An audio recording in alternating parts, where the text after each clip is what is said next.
what we really want to know, and that is, can this person do something in the rest of the world outside of the test situation? Think about what happens when a test score begins to define a person.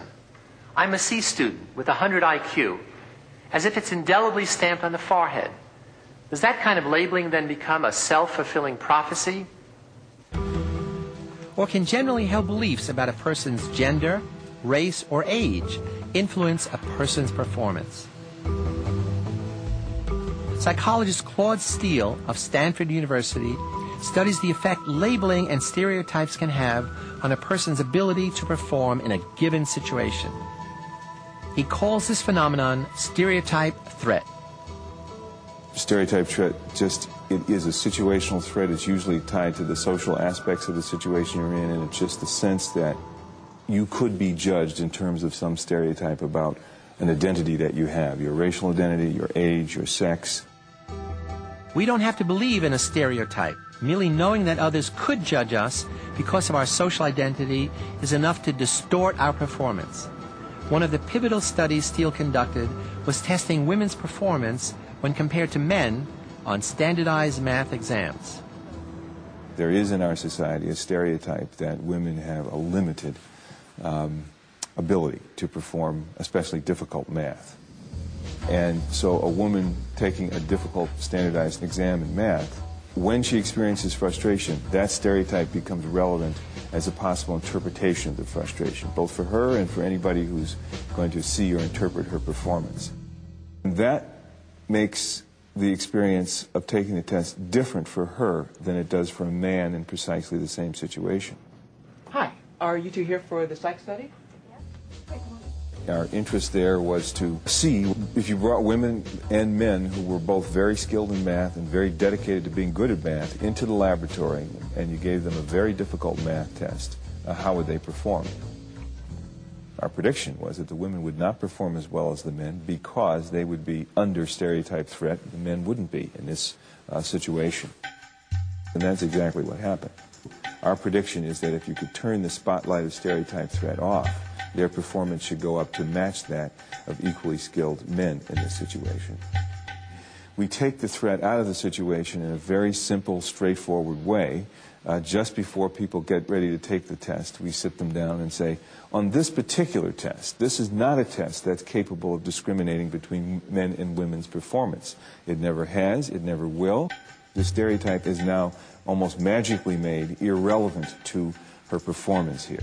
And when we create that situation, women's performance goes up dramatically on this test to match that of equally skilled men in this situation.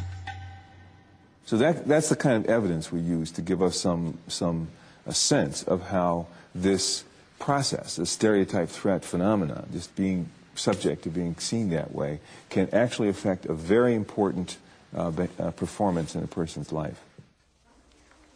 In the view of Alfred Binet, intelligence is a dynamic cognitive process. But unfortunately, many of the psychometricians who followed have seen intelligence as a single trait, which is accurately measured by intelligence tests and which can predict certain kinds of academic and vocational performance. In the last few years, however, cognitive scientists like Howard Gardner of Harvard have given us new perspectives on intelligence.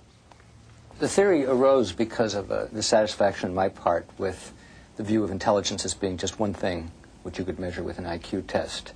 And if you look around the world and you think about all the different kinds of things that people can do well that are valued in different cultures, one seems pretty simple-minded. And after a lot of analysis, I came up with a list of 7 intelligences. The first one is linguistic intelligence. It's a kind of ability that a poet or writer or arter would have. Second intelligence I call logical-mathematical. As the name implies, it's what you'd find in a mathematician, logician, scientist. And it's important to mention language and logic first, because those are the intelligences which usually are featured in school in an IQ test. And if you have language and logic, you're in pretty good shape scholastically. Once you leave school, you might find that you could use some other ones instead. And that's where the other 5 intelligences come in. There's musical intelligence, which is what you would find in a composer, performer, someone who can think musically. Spatial intelligence, the ability to think about the whole world or about the world close to you in terms of its spatial aspects.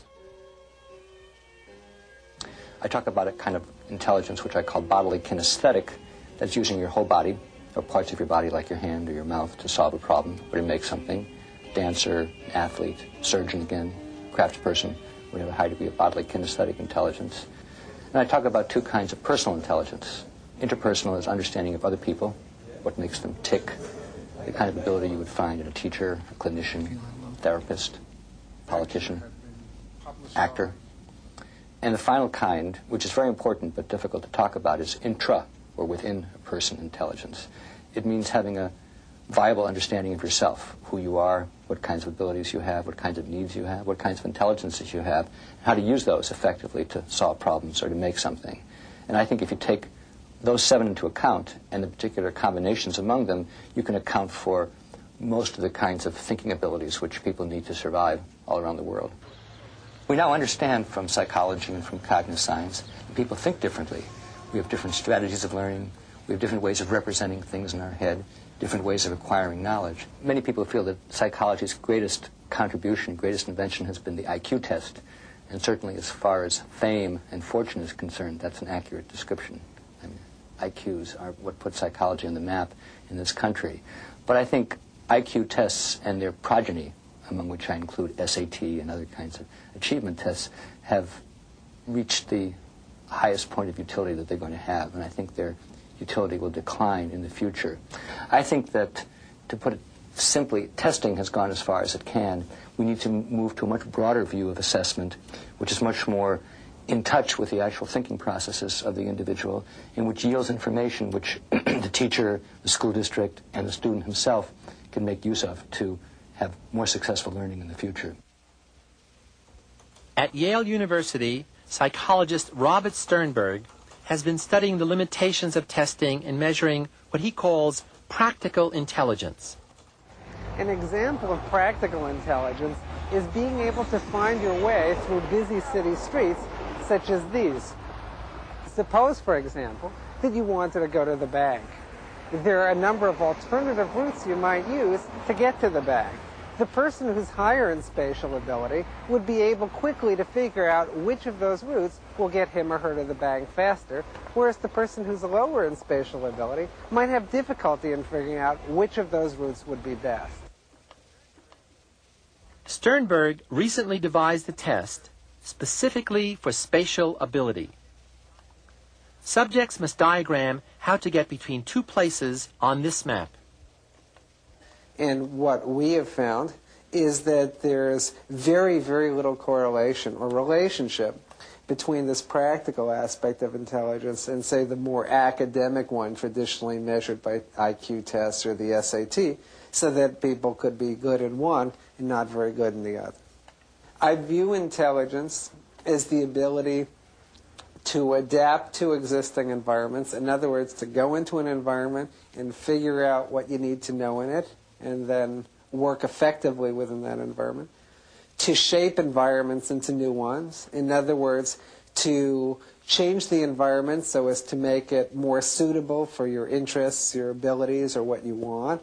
And where appropriate, to select a new environment. If you doubt whether the standard view of intelligence is narrow, one thing you can do is look at how well standard intelligence tests predict not school performance, but performances of various kinds in everyday life. How well someone will do as a business executive, a lawyer, an accountant, a doctor, whatever. And what you find is that the prediction level is very low. The test we have for managers looks at a person's ability to pick up what you need to know to succeed in a particular job, in this case management, that no one explicitly tells you and that often isn't even verbalized. So what we've found is when you interview people who are highly successful in different careers, they say that what really matters to their success isn't so much what they learned in college as it is what they pick up on the job. So what we have done, we being myself and Richard Wagner, is to create a test of this practical intelligence in different fields, like for management, for salespeople, for waiters, and so on. And what we find is that our test predicts performance on the job about twice as well as does a standard IQ test, but scores on our test are not themselves related to the IQ test scores. There's also another very different kind of effort to measure intelligence. This one conducted by neuroscientists. Unlike Robert Sternberg and Howard Gardner, they propose to bypass both mind and environment and go directly to the brain itself. Using special recording equipment tuned to certain brainwave frequencies, researchers can measure the brain's response as it adjusts to interruptions by sudden stimuli. The EEG recording of certain brain waves, called P300 waves, is particularly sensitive to these sudden interruptions. The theory is that the brain of a smarter person will have smaller P300 waves over time because it adjusts faster to the interruptions and absorbs new inputs more readily. But whether new biologically based measures of intelligence will prove valid or will create new problems by further limiting the definition of intelligence remains to be seen. Whatever the case, the controversies over what intelligence really is, how it should be assessed, and the relative contributions of heredity and environment are bound to continue. The only thing we know for sure is the existence of individual differences between us. In our next program, we'll look at the most profound differences of all, the ones between the sexes. Are males and females really different psychological creatures? Does anatomy determine behavioral destiny? Or does society shape the XY genes into masculinity and the XXs into femininity? It's nature versus nurture in the realm of the sexes. Next time, I'm Philip Zimbardo.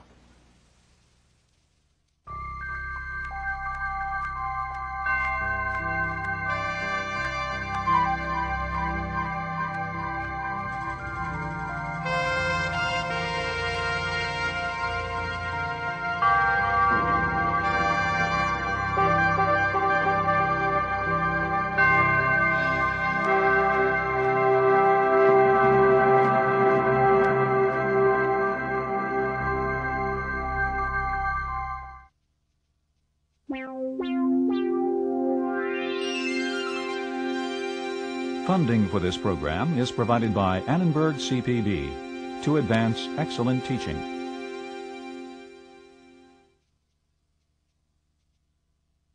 For information about this and other Annenberg CPB programs, call 1-800-LEARNER and visit us at www.learner.org.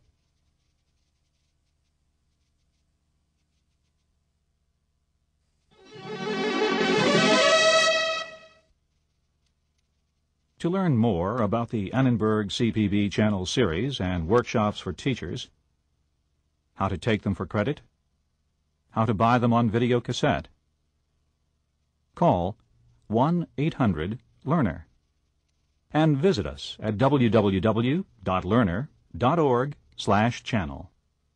The Annenberg CPB Channel.